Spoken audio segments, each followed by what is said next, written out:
গরম পানির ভাপ নেওয়াটা কিন্তু খুবই উপকারী একটা জিনিস। এই মানুষগুলোর ক্ষেত্রে কি সারা বছর ব্যাপী শুধু মেডিসিনই খেয়ে যেতে হবে? অ্যান্টি অ্যালার্জিক মেডিসিন, অ্যান্টিহিস্টামিন জাতীয় ওষুধ খেতে পারে। স্প্রে ভালো নাকি ড্রপ ভালো? ড্রপ হিসেবে যে ওষুধগুলো ব্যবহার করা হয় এগুলো আসলে কখনোই সারা বছরের জন্য সর্দি ঠান্ডা লেগে থাকে, তাহলে সেটা আমরা বলবো যে এটা অ্যালার্জিজনিত সমস্যা। বাতাসে যেইটুকু ইমপিউরিটিজ আছে সামান্যটুকু তাতেও উনি এফেক্টেড হন, যার কারণে উনি সারা বছরই এটা ভোগেন। আর যারা সিজনালি ভোগেন, প্যারেনিয়াল না হয়ে মানে ইয়ার সময়, শীতের সময়, ওনাদের এটাকে আমরা বলবো যে ওটা ঠান্ডাজনিত সমস্যা, এটা অ্যালার্জি না। অ্যালার্জিটা হলো সারা বছরই থাকে। আর কোনো কোনো সময়, যে সময় সিজনে যদি ফুল, রেণু এগুলো যখন ফুটে, শীত আসলে কিছু কিছু ফুল এরকম ফুটে, ওই সময় যদি হয় তাহলে আমরা বলি যে হ্যাঁ, এটাও কিন্তু অ্যালার্জিজনিত সমস্যা। অ্যালার্জিটা তো আমাদের রক্তের সঙ্গে মিশে থাকে, বা রক্তে যখন আমরা ব্লাড টেস্ট করি তখন দেখা যায় অ্যালার্জির মাত্রাটা অনেক মাত্রায় বেশি। অনেক মাত্রায় মানে বেশি। এই মানুষগুলোর ক্ষেত্রে কি সারা বছর ব্যাপী শুধু মেডিসিনই খেয়ে যেতে হবে নাকি অন্য কোনো ব্যবস্থা রয়েছে, কোনো ভ্যাকসিনেশন রয়েছে?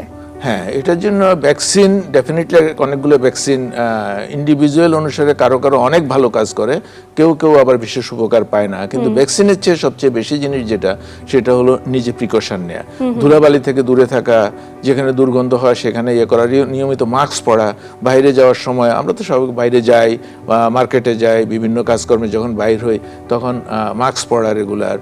তারপরে প্রয়োজনে যতটুকু সম্ভব ওষুধ পরিহার করাই বেটার, ঠান্ডা অ্যাভয়েড করা, গরম পানির ভাপ নেয়া, এগুলো করেই মানুষ বেশিরভাগ ভালো থাকে। গরম চা খাওয়ার সুযোগ পেলেই এগুলো করেই বেশিরভাগ মানুষ ভালো থাকে। কিন্তু কখনো কখনো আমরা অ্যালার্জির জন্য দেখা যায় যে এগুলাতে না হলে অ্যান্টি অ্যালার্জিক মেডিসিন, অ্যান্টিহিস্টামিন জাতীয় ওষুধ খেতে পারেন।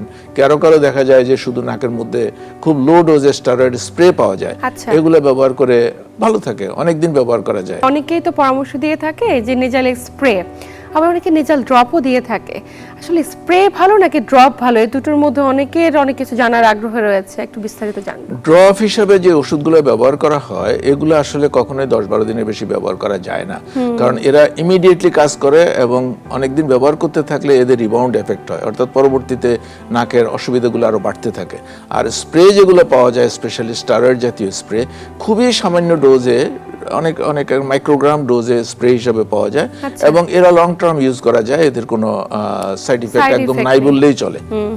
কোনো ওষুধের সাইড ইফেক্ট নাই এমন হয় না, কিন্তু একদম এরা নাই বললেই চলে। অনেক পেশেন্ট 20 বছর 30 বছরও ব্যবহার করছে, কোনো রকমের অসুবিধা হচ্ছে না। যদি শুধু শীতকাল ব্যাপী হয়, যেহেতু আমরা স্পষ্ট শুনলাম না দর্শকের কথা যে বছর ব্যাপী নাকি শুধু শীতকালে ঠান্ডা সর্দি কাশি লেগে আছে, শীতকালে হলে আসলে কি ধরনের জটিলতার কারণে? শীতকালে বিশেষ প্রিকশন হলো হঠাৎ করে ঠান্ডার মধ্যে এক্সপোজ না হওয়া, এবং সকালে ঘুম থেকে ওঠার পরেই সরাসরি পানির কন্ট্যাক্টে না যাওয়া, একটু সময় করে যাওয়া, তারপরে একটু গরম পানি যদি সুযোগ করা যায় গরম পানি ব্যবহার করা, তারপরে একটু গরম কাপড় চোপড় পরিধান করা, এবং এটা সাথে নিয়েই থাকা কিছু সময়ের জন্য, গ্রাজুয়ালি শীতটা থেকে ঠান্ডা দিকে অভ্যস্ত হওয়ার জন্য চেষ্টা করা। স্যার, যদি অ্যালার্জিক রাইনাইটিসের কারণে এটি হয় কিংবা সাইনোসাইটিসের কারণে হয়, যেটি আমরা আলোচনায় ছিলাম, সেক্ষেত্রে আপনি বলছিলেন যে এক্সরের মাধ্যমে শনাক্ত করা সম্ভব। শুধু শীতকালে উনি নাকের স্প্রে গুলো ব্যবহার করলে, রাত্রে একবার করে এক স্প্রে করে ব্যবহার করলে পুরা শীতকালটা, আমাদের শীত তো 2-3 মাসের বেশি থাকে না, এই 3 মাসের জন্য খুবই সামান্য ওষুধ ব্যবহার করে ওনারা ভালো থাকতে পারে। আর প্রিকশন গুলোই মেইনলি বেশি গুরুত্বপূর্ণ। গরম পানির ভাপ নেওয়াটা কিন্তু খুবই উপকারী একটা জিনিস, অনেকেই নিতে চায় না।